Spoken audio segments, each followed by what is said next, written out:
Hello friends, मैं ये आज खबर लाया हूँ उत्तराखंड की। यहाँ पर देखिए, संविदा जो कर्मचारी थे, जो भी इस डिपार्टमेंट्स में काम कर रहे थे, आउटसोर्सिंग के द्वारा काम कर रहे थे और संविदा में थे, उन सभी के लिए दिवाली से पहले बहुत बड़ी खुशखबरी आई है कि उन लोगों को परमानेंट नियमितीकरण किया जाएगा। इस तैयारी में सरकार जुटी हुई है। देखिए, IBC 24 के हवाले से खबर आई है। मैं आपको पूरा जो है डिटेल इसका जो है पढ़ के बता देता हूँ कि सभी कर्मचारी परमानेंट होंगे, वो भी कैसे होंगे, कितने होंगे।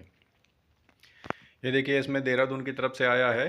हज़ारों कर्मचारी नियमितीकरण की आस में बैठे हुए हैं। उनको इंतजार है कि दिवाली के पहले सरकार खुशखबरी दे सकती है। इस बीच उत्तराखंड पूर्व सैनिक कल्याण निगम लिमिटेड के करीब 25,000 कर्मचारियों से जुड़ी संबंधित बड़ी खबरें सामने आई हैं। सुप्रीम कोर्ट ने उपनल कर्मियों के मामले में उत्तराखंड सरकार की ओर से दायर विशेष अनुमति याचिका को खारिज करते हुए उत्तराखंड हाई कोर्ट को 2018 के अनुसार उसे आदेश लागू करने के लिए बात कही है, जिसके अनुसार लंबे समय से कार्यरत कर्मचारियों के लिए नियमितीकरण नियमावली बनाए जाने एवं नियमावली बनाए जाने तक समान कार्य के लिए समान मानदेय का आदेश दिया था। और कोर्ट का निर्णय आने के बाद अब उपनल संघ और विभिन्न विभागों में कार्यरत उपनल कर्मियों ने उत्तराखंड सरकार से जल्द मामले में कार्रवाई शुरू करने की मांग की है। वहीं उत्तराखंड के मुख्य सचिव का कहना है कि पूरे मामले का विधिक परीक्षण कराया जाएगा। राज्य के लिए जो समग्र रूप से बेहतर होगा वह कार्रवाई की जाएगी। तो आप देख सकते हैं, ये जो उपनल विभाग है, ये विभाग देखिए मैं आपको बता देता हूँ, ये उपनल विभाग काम किसके लिए करता है। ये जो आर्मी के लोग होते हैं और मिलिट्री के लोग हैं, इनके लिए एक सरकार ने एक विभाग बनाया था। तो इनके जो मृतक आश्रित हैं और जो आश्रित हैं और या इनके परिवार से रिलेटेड हैं, कोरोना के पीरियड में हालांकि बीच में ओपन कर दिया गया था कि सभी लोग इसके थ्रू अप्लाई कर सकते हैं। तो जो उपनल के थ्रू कर्मचारी लगे होंगे उनको ही नियमितकरण किया जाएगा, भले वो संविदा के तौर पे हों या किसी थर्ड पार्टी के थ्रू आउटसोर्सिंग के द्वारा लगे हों, जैसे थर्ड पार्टी के वेंडर के द्वारा लगते हैं।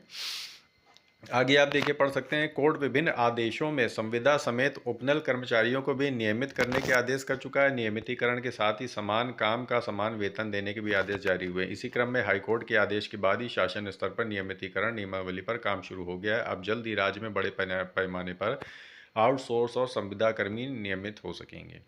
यानी उपनल वाले जो थे वो तो होंगे ही होंगे, और साथ में सारे राज्य में किसी भी थर्ड पार्टी वेंडर के द्वारा, किसी भी संस्था के द्वारा वो लोग लगे होंगे, वो सारे के सारे कर्मचारी इसमें जो है परमानेंट होंगे।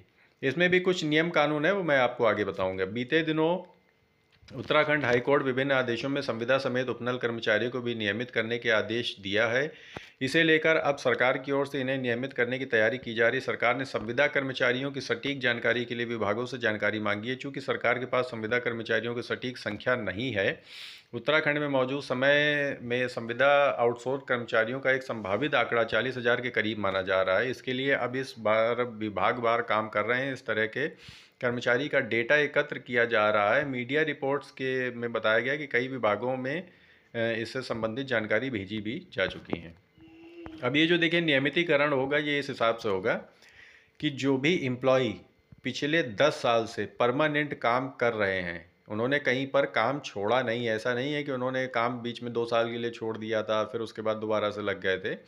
तो जो व्यक्ति 10 साल से लगातार नौकरी कर रहा है, चाहे वो आउटसोर्सिंग के थ्रू हो, चाहे वो संविदा के थ्रू हो, उनको ही परमानेंट किया जाएगा। ये प्रायोरिटी दी गई है। अगर जैसे मान लीजिए इनका कोटा है 40,000 का, और 40,000 पीपल्स ऐसे हैं कि जिन्होंने पूरे 10 साल नौकरी नहीं की है, तो उस कंडीशन पे क्या होगा, उनसे जो कम है, 10 साल से कम है, 8 साल या 9 साल, उसको प्रायोरिटी पे रखा जाएगा। यानी पहली जो प्रायोरिटी होगी इनकी वो 10 साल होगी। ठीक है।